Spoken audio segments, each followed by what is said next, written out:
Siyempre, aming binababa na walang humpay na dog vaccine na kasama namin ng CTI-LGU. Siya siyempre ating misting. Yan po yung nagawa. Ulit po natin at siyempre may bago kami napasang resolution na si Cap mismo. Sabi ko bago ko umalis baka sakasakali. Yung aming free assessment sa mga mental brain sa mga kabataan natin. Mahal po ito ha. Assessment po alam po natin ng mga PWD sa 5,000 to 8,000 po ang assessment po niyan. Pero dahil sa resolution na ginawa ng aming council na headed our Kapitan Barok, natutuloy na po siya. Pirma na lang po namin, no, Kap?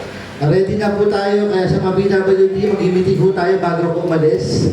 At syempre, welcome ko po. Sa tingin ko, kaya-kaya niya kampanan. Baka kaya niya paglagpasan. Please welcome po ang papalit sa akin, Kagawad. Basta naman nakaway naman dyan. Kaibigan ko yan, napakahusay ko yan. Natingin ko kaya niya hikitan pa. Kaya-kaya, di ba? Kaya maraming salamat po. Tandaan ko po, hindi ko makakalimutan itong araw na ito. Ginawa niyo akong konsihal ng Pasig dahil sa inyo. Maraming salamat po. At ang buhay po ang may bunga. Thank you po.